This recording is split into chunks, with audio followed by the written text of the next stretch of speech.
안녕하세요. 오늘도 사연 살롱을 찾아주셔서 감사합니다. 저는 50대 후반의 여성이에요. 얼마 전 오랜 시간 열심히 했던 일을 모두 정리하고 조용한 지방에 내려와서 한가롭게 살고 있어요. 고등학교 때 아빠가 돌아가셔서 엄마가 작은 식당을 열어서 생활을 했어요.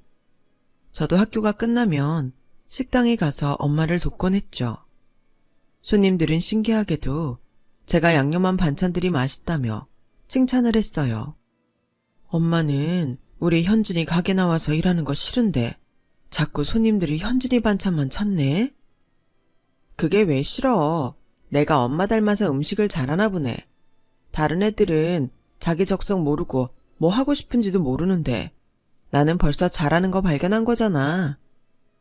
그래도 엄마는 네가 대학 가서 다른 일 했으면 좋겠어. 식당 일이 고되잖아. 내 적성에 안 맞는 일하면 그게 더 힘들지 않겠어? 나도 대학은 갈 생각 있으니까 걱정하지 마. 저는 학교 다니는 내내 새벽에 일찍 일어나서 식당에 나가 반찬을 만들고 학교에 가서 늦게까지 공부하고 왔어요. 엄마도 요리 솜씨가 좋으셨기 때문에 저의 식당은 곧 동네에 소문이 났고 제가 대학에 갈 때에는 규모를 늘려서 넓은 곳으로 이사도 갔어요. 식당이 커지면서 보조 주방 아줌마와 홀 직원도 두게 되었고 저는 반찬 양념 몇 가지만 레시피를 알려주고 학교 생활에 전념했어요. 호텔 조리학과를 갔기 때문에 식당 경험이 도움이 됐고 반대로 제가 학교에서 배우는 걸 식당에 적용할 수도 있었죠. 식당은 다시 시내로 나가서 자리를 잡았고 얼마 안 돼서 그 지역에서 제법 알려진 맛집이 되었어요. 그래서인지 제가 졸업을 하고 나니 엄마 주변에 발 넓은 아줌마들이 제법 제 선자리를 소개하더라고요. 저는 엄마 입장이 난처하지 않게 몇 번 선을 보러 나갔지만 다 그저 그랬어요. 그러다가 이번이 마지막이라며 나간 자리에서 남편을 만난 거예요. 한의사인 그 사람은 처음부터 제게 많은 호감을 보였고 매너도 굉장히 좋았어요. 남자 집도 아버지가 돌아가시고 어머니만 계셨죠. 저와 비슷한 환경에서 자라서 우리 집 사정을 잘 이해해주는 것 같았어요. 그러니 저와 남자의 만남은 순조롭게 결혼까지 이어졌었어요. 신혼생활도 무사히 잘 보냈어요. 결혼 2년째에는 예쁜 딸까지 생겼고요. 남편과의 사이는 정 같지는 않았지만 살다 보면 다 그렇다는 말에 그러려니 하며 서운한 것도 넘어가곤 했고요. 아이가 유치원에 들어가던 해에 엄마는 이전과 달리 몸이 많이 쇠약해지셨어요. 애 키운다고 식당에도 드문드문 갔던 게 미안할 만큼 엄마는 눈에 띄게 피곤해 보이셨고 살도 많이 빠진 것 같았어요. 이제 내가 자주 나와 있을 테니까 엄마 병원에 가서 검사 받아. 엄마 괜찮아. 사장이 제대로 관리 안 하면 아무리 잘 되는 식당도 금방 티나고 손님 빠지는 거 한순간이야. 아직 견딜만 하니까 넌 수진이 키우는 거나 신경 써. 라며 계속 무리를 하시길래 제가 아예 병원 예약을 해놓고 엄마를 끌고 갔어요. 엄마, 그렇게 끔찍이 아끼는 식당 오래 하려면 건강해야지. 아프고 나면 다 무슨 소용 있다고 그래. 우리 수진이 대학 가는 것까지 안 볼 거야? 알았다, 알았어. 그럼 이서방 한의원에 가자. 가서 침 맞고 약 한 첩 지으면 되겠다. 한의원에 갈 일이 있고 병원에 갈 게 따로 있지. 무조건 한의원이야. 일단 병원에서 검사부터 받고 한의원 가는 게 더 낫겠다 싶으면 그때 가. 저희 고집에 엄마는 결국 검사를 받으셨어요. 그렇게 엄마가 검사 받는 걸 기다리는데 남편한테도 시어머니한테도 섭섭함이 올라오더라고요. 전에 시어머니가 맹장수술로 병원에 입원한 적이 있는데 그때 엄마가 매일 가서 손수 식사도 챙겨주시고 위로도 많이 해주셨거든요. 남편한테도 항상 잘하셨고요. 때마다 철마다 남편 먹이라며 좋은 걸 얼마나 해주셨는지 몰라요. 제가 남편 한의사니까 걱정하지 않아도 된다고 해도 의사 같은 사람들이 자기 몸 더 못 돌본다며 저한테도 잘하라고 하셨죠. 그런데 전날 엄마가 안 좋아서 병원 검사하러 간다고 해도 남편은 흘려듣더라고요.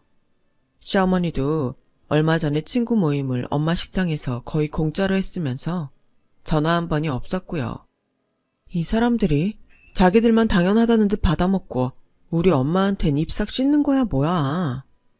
라며 혼자 불평을 해댔지만 엄마 앞에서는 아무 말도 하지 않았어요. 그날도 저는 남편한테 엄마가 검사를 받고 왔다고 했죠. 의사가 MRI까지 찍었는데 걱정이라고요. 뭐 의사들은 원래 그래. 과장해서 검사도 많이 하고. 나 졸려. 들어가서 잘래. 아침에 토스트에 계란 후라이만 해줘. 아니, 진짜 이럴 거야? 엄마가 아프다는데 그렇게밖에 말 못해? 당신 엄마였어도 이럴 거야? 깜짝이야. 아직 검사 결과 나온 것도 아닌데 뭘 그래. 그럼 내가 뭐라도 해야 되는데. 내가 맥을 짚어본 것도 아닌데 무슨 일인지 알기나 하냐고. 뭐가 나와야 말을 하든지 말든지 하지. 그럼 당신이 엄마 식당이라도 가서 맥 짚어주지 그랬어. 내가 엄마 몸이 안 좋은 것 같다고 몇 번을 말했는데. 병원 비우는 게 무슨 애들 장난인 줄 알아? 좀 그만해라. 피곤해 죽겠는데. 라며 방문을 탕 닫고 들어가는데 너무너무 서운하더라고요. 하다못해 어린 딸아이도 외할머니 많이 아프냐고 걱정을 하는데 그렇게 자기한테 정성을 쏟은 장모한테 참 냉정하기 그지없더라고요. 저 혼자 애를 태우며 검사 결과가 좋기만을 빌고 또 빌어야 했어요. 하지만 하늘도 무심하게 엄마는 위암 3기 진단을 받으셨고 수술 날짜를 잡게 됐죠. 엄마한테는 양성 종양을 떼어내는 수술이라고 거짓말을 했어요. 상기니까 수술 후 항암 치료 잘 받고 관리 잘하면 좋을 수도 있다고 해서요. 내가 이렇게 입원하고 식당 오래 비우면 안 되는데 어떡하냐? 이 수술 꼭 받아야 되는 거니? 양성은 안 받아도 된다던데. 수술 받는 게 훨씬 좋대. 식당은 걱정하지 마. 수진이 유치원 가서 종일반 있을 거니까 내가 잘 챙길게. 저는 눈물이 나오려는 걸 억지로 참으며 엄마를 안심시켰어요. 엄마가 수술을 받는 동안에도 남편이나 시어머니는 연락도 없더군요. 속으로 괘씸해서 너무 분이 다 났어요. 하지만 그런 걸 신경 쓸 때가 아니었죠. 의사가 종양을 제거하기는 했지만 항암 치료하며 경과를 지켜봐야 된다고 하더군요. 희망적인 얘기를 해주지 않아서 불안하기는 했지만 항암 주사도 맞고 방사선 치료도 하고 몸 관리 잘해서 꼭 낫게 할 거라고 굳게 다짐했어요. 저는 남편과 시어머니에게 연락해서 엄마 수술 결과만 간략하게 알렸어요. 그때까지 찾아오지 않은 것에 대한 서운함은 접어두었죠. 지금은 그런 게 중요한 게 아니었으니까요. 엄마 입원 첫날, 제가 식당 바쁜 시간이 지나고 병원에 왔더니 시어머니가 와 있더라고요. 아우, 사돈한테 죄송해서 어떡해요. 이렇게 일부러 오셔서 제 간병만 하고 계시니 어쩔 줄 모르겠네요. 무슨 그런 섭섭한 말씀을 하세요. 우린 가족이나 다름없잖아요. 나도 그렇고 현진의 어머니도 혼자고 누구 있자 한다고요. 애들이야 지들끼리 잘 살면 되는 거고 저희는 저희끼리 챙겨야죠. 라는데 그동안 섭섭했던 감정들이 한 번에 풀리더라고요. 예, 내가 좀 바빠서 일찍 못 와봤다. 섭섭했지? 아니에요, 어머니. 어머니 생활이 있는데 그럴 수 있죠.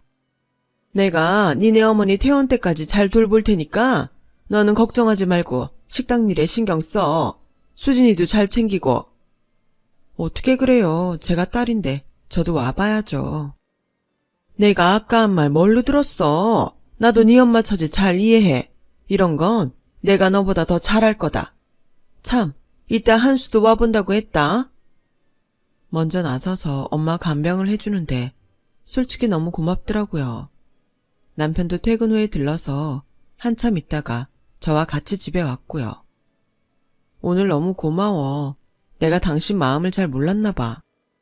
내가 그랬잖아. 결과 나오고 나야 뭘 해도 할 수 있다고.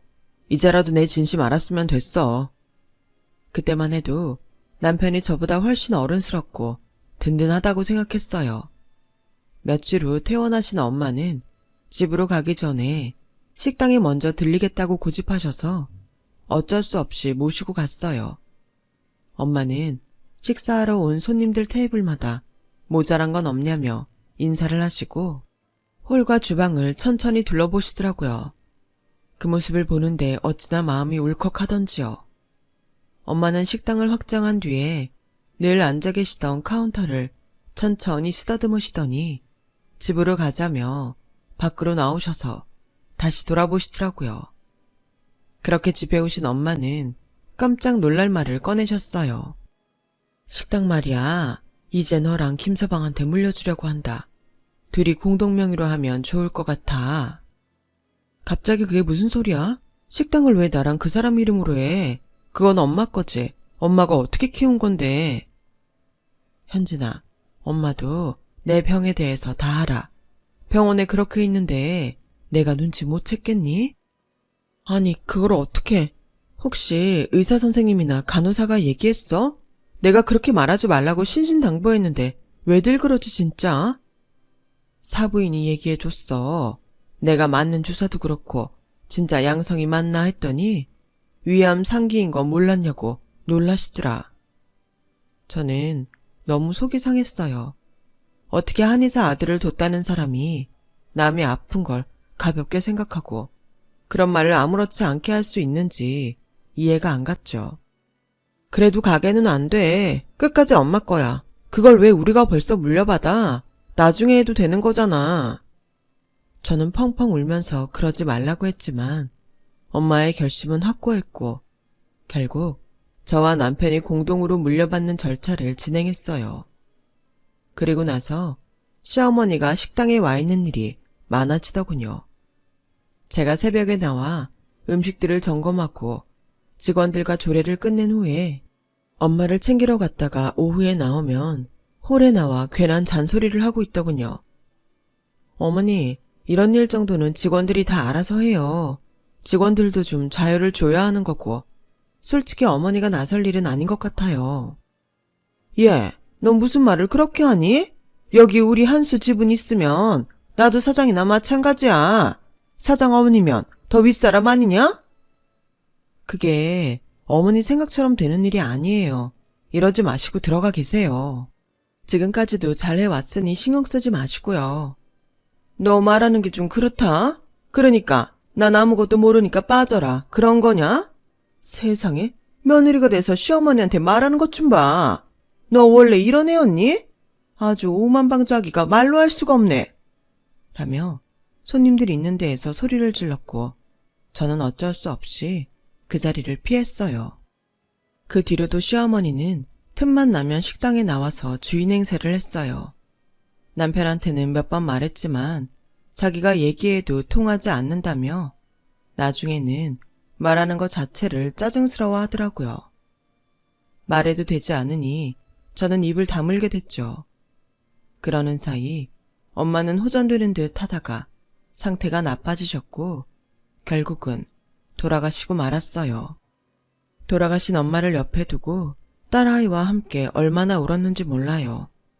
장례식 내내 직원들이 자진해서 돌아가면서 저와 같이 빈소를 지켜줬어요. 다들 따뜻하고 마음 넓었던 엄마를 존경한다며 저보고 힘내라고 하더군요. 저는 반쯤 넋이 나가서 어찌할 줄을 모르고 있었는데 사실 그런 저를 지켜준 건 딸과 직원들이었지 남편과 시어머니는 아니었어요. 엄마가 병원에 있을 땐 한가족이라는 둥 별 얘기를 다 하더니 하루 1시간도 같이 있지 못하고 가버리는 두 사람의 태도에 너무 화가 났어요. 그렇다고 장례식장에서 큰 소리를 낼 수도 없었죠. 그래도 장지에는 둘 다 와서 자기 자리를 잘 지켜주더군요. 저는 두 사람이 자꾸 붙어서 수군거리고 주변 사람들을 경계하며 따로 얘기하는 모습이 너무 수상했어요. 그런데 아니나 다를까 장례를 치른 다음날 식당 직원 한 명이 급하게 저를 찾았어요. 작은 사장님, 우리 식당 팔린 거 아세요? 저희랑 라이벌이었던 프랜차이즈 식당 있잖아요. 거기서 우리 식당 사드렸대요. 그쪽 사람이 사장님 시어머니랑 계약했다고 해서 지금 다 난리 났어요. 그게 무슨 말이에요? 절대 그럴 수 없어요. 나랑 남편이 공동명의라 그럴 수 없는데? 저는 아차 하고 제 인감도장을 찾아봤더니 없어졌더라고요. 시어머니는 저한테 위임을 받았다며 몰래 위임장까지 만들어 공증을 받고 제가 엄마와 딸 그리고 식당 때문에 바쁜 틈을 타서 인감도장까지 가져간 거였어요. 아니, 사실은 남편이 갖다 준 거죠. 그렇게 생각하고 싶지 않았지만 사실이었어요. 식당은 직원 말대로 아수라장이었고 시어머니와 남편은 아무도 전화를 받지 않았어요. 부랴부랴 남편 한의원에 갔더니 리모델링 공사를 하고 있더라고요. 아니, 이게 어떻게 된 거예요? 여기 왜 공사를 해요? 우리 남편은요? 아, 여기 한의사 사모님이세요? 공사 시작한 지 5일 됐는데 모르셨어요? 라며 공사 책임자라는 사람이 어리둥절한 표정으로 저를 보며 남편한테 전화를 하더라고요. 저기 그냥 진행하라고 하시는데요. 사모님은 그만 가주셔야겠어요. 라며 난처한 표정을 짓는데 어쩐지 감이 왔어요. 두 사람이 엄마 장지에서 둘만 붙어서 쑥은대던 게 떠올랐어요. 엄마 이번 때 갑자기 둘 다 엄마한테 들러붙어서 살갑게 굴던 게 전부 계획된 거였단 생각이 들었어요. 아니나 다를까 둘은 계속 연락이 안 됐고 저한테는 우편으로 이혼 서류가 도착했더군요. 유명한 이혼 변호사를 내세워 제가 가정에 소홀했고 성질이 사나워서 도저히 같이 살 수 없다는 내용이었는데 제가 화를 좀 내고 했던 걸 언제 녹음했는지 그런 걸 다 증거로 갖고 있었더라고요. 엄마 때문에 신경이 곤두서 있고 미처 집안일을 신경 못 쓴 사이에 벌어진 일이죠. 저는 저런 남자를 만난 걸 가슴을 치며 후회했지만 이미 다 늦은 일이었어요. 더 이상 좌절하고 있을 수도 없었고요. 저는 딸아이를 아빠 없이도 잘 키워내야만 했어요. 먼저 엄마가 저에게 남기신 예금을 찾아 작은 월세방을 얻었어요. 앞으로 무슨 일이 생길지 모르니 돈을 함부로 쓸 수 없었거든요. 아이 유치원을 옮기고 일자리를 찾고 있는데 학교 선배가 저를 불렀어요. 우리 식당에 주방 총괄할 사람이 필요한데 현진이 네가 적임자일 것 같아. 마침 네가 일자리를 찾는다는 얘기를 들어서 연락해봤는데 할 수 있겠어? 물론이죠 선배. 당장 오늘부터라도 갈 수 있어요. 네가 학교 다닐 때부터 우리 중에 조리 점수 제일 높았잖아. 음식 맛도 항상 최고였고. 솔직히 네가 호텔 같은 데로 갈 줄 알았는데 엄마 식당 돕는다길래 다들 놀랐지. 그럼 이번 주 중에 출근 시작해줘. 그 뒤로도 제가 일자리를 찾는다는 소문을 들은 몇몇 분이 연락을 더 주셨어요. 그리고 그걸 보며 제가 인생을 잘못 살지는 않았구나 했죠. 그리고 앞으로도 딸하고 더 잘 살아 보이겠다고 마음을 먹었어요. 제가 살면서 꼭 해야 될 일도 있었고요. 선배의 식당은 부자 동네에 있는 고급 한정식이었어요. 저는 누구보다 일찍 출근해서 모든 음식의 상태를 체크했고 새로운 음식들도 개발하는 데에 몰두했어요. 그리고 선배에게 홀에서 개선해야 될 점도 조심스럽게 의견을 냈고요. 선배는 제가 하는 말을 다 잘 수용해 주었고 제가 주방 책임자가 된 후 매상이 늘고 단골 손님들도 많이 늘어났다며 좋아했어요. 내가 보너스 두둑하게 넣었으니까 수진이하고 맛있는 거 사 먹어. 너도 좋아하는 것 좀 사고. 라며 항상 저를 격려해주곤 했어요. 그렇게 저와 선배는 좋은 한 팀이 되어서 식당을 키워나갔고 포장 음식이 늘었으면 좋겠다는 손님들 요청에 따라서 포장 판매를 시작했는데 그게 완전 대박이 났어요. 그 동네는 엄마들도 대부분 일을 하고 있어서 바쁜 사람들이 많았고 가족에게 질 좋은 음식을 먹이고 싶지만 시간이 없어서 고민들이었죠. 그런데 저희 식당이 집에서 먹는 것 같은 반찬부터 국찌개에 아이들이 좋아하는 요리까지 판매하니 정말 반응이 폭발적이었어요. 다들 음식이 떨어지기 전에 사느라 전화해서 예약 주문을 하는 사람들이 많았고요. 선배는 사업을 확장해서 다른 가게도 냈어요. 그 가게도 처음에는 제가 음식 메뉴를 선정하고 레시피를 만들었고요. 원래 한정식 가게를 주로 신경 쓰면서 다른 가게도 가끔 점검하는 식으로 일을 하게 됐어요. 이렇게 내 사업이 커진 데는 현진이 네 공이 진짜 크다. 그래서 내가 너한테 지분을 주고 공동사업자로 등록을 했으면 해. 너도 수준이 여유 있게 키우려면 그게 좋지 않겠어? 내가 열심히 하면 세상에 한 명은 내 진심을 알아주는구나. 그런 마음이 들었어요. 저는 선배가 지분을 나눠준 후 수중에 큰돈이 들어왔어요. 물론 대출도 많이 받았지만 제가 계획했던 일을 실행할 수 있을 만큼의 돈이었죠. 저는 저희가 새 가게를 낼 때 알게 된 부동산 중개인한테 연락을 했어요. 땡땡 지역에 땡땡땡 건물을 매입하고 싶은데 알아봐 달라고요. 며칠 후 중개인은 전화를 해서 사장님, 안 그래도 그 건물주가 다른 데에 건물을 사고 싶어 하고 있더라고요. 제가 좋은 데 알아봐 주겠다고 하며 흥정을 했어요. 사장님이 제시한 가격이면 건물 팔 생각이 있다고 하네요. 수고하셨어요. 계약날까지 공들여 주시고 특히 거기 세입자들이 모르게 잘해주세요. 그리고 건물을 계약하는 날 계약서에 도장을 찍는데 손이 막 떨리더라고요.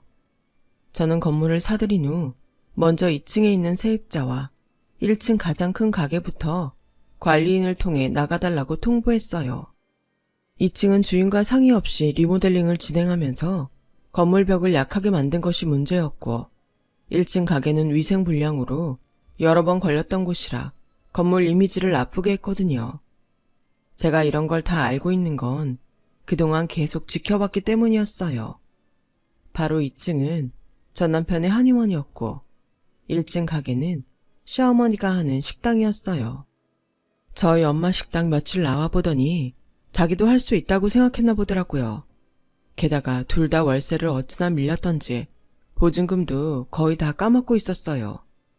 둘은 관리인한테 죽어도 못 나간다고 버텼고 그래서 제가 나섰죠. 두 사람은 관리인 사무실에 들어오는 저를 보자 놀라서 입을 벌리고 말을 못하더군요. 실은 전 건물주가 이 건물을 큰 불평 없이 판 것도 이 두 사람 때문이었어요. 아니, 그래도 이렇게 일방적으로 사람을 내쫓는 법이 어딨어? 네가 지금 우리한테 악감정 품고 이런 일 벌이는 거지? 천하의 못된 것? 시어머니 말이 끝나자마자 저는 관리인이 들고 있던 물병을 두 사람 머리끝부터 발끝까지 확 끼얹어 버렸어요. 댁들보다 더 없이 살아도 정직하게 하루하루 열심히 사는 사람들이 더 많으니까 당장 비워주고 나가지 않으면 내가 예전 일까지 어떻게든 다 엮어서 둘 다 콩밥 먹일 테니까 그런 줄 알고 나가라고 할 때 나가세요. 제가 전혀 빈틈을 안 보이자 둘은 잘못했다고 고개를 계속 숙였지만 저는 받아주지 않았어요. 둘은 결국 포기하고 사무실을 나갔고 저는 그 둘이 가는 뒤에다가 소금을 한 바가지 부어버렸어요. 축축하게 젖은 데에다가 소금까지 맞은 두 사람은 주변에서 쳐다보자 꽁지가 빠져라 택시를 집어타고 도망가 버렸어요. 전 남편과 시어머니는 제게 몇 번이나 다시 사정했지만 저는 받아주지 않았어요. 둘의 가게는 결국 정리가 됐고 저는 거기에 예전 엄마 식당의 이름을 걸고 선배와 함께 세 번째 가게를 냈어요. 선배도 제 사정을 잘 알고 있었기 때문에 흔쾌히 같이 하겠다고 하더군요. 전 남편이 있던 그 건물을 같이 매입하고 세 번째 가게를 낸 계기로 저와 선배는 오랜 동업자에서 부부로 발전했죠. 몇 년 후에는 늦둥이 아들도 낳았고요. 지금은 딸아이는 결혼을 하고 아들은 어엿한 사회인이 되었어요. 저와 남편은 엄마 이름으로 된 식당만 두고 정리했고요. 노년은 한가롭게 살자는 게 저희 꿈이었거든요. 일주일에 한 번씩 서울에 올라가서 엄마 식당을 직접 살피긴 하지만요. 그동안 일들이 다 꿈 같지만 앞으로 또 어떤 인생이 펼쳐질지 모르죠. 그래도 이제는 무슨 일이든 다 견딜 수 있을 거란 생각이 들어요. 제 얘기를 들어주신 분들도 무슨 일이든 다 다 잘하실 수 있기를 빌게요. 모두들 건강하시고 다들 행복하세요. 여러분, 사연 댓글에 응원과 현명한 조언 부탁드려요. 좋아요와 구독은 저에게 큰 힘이 됩니다. 오늘도 좋은 일 가득하세요.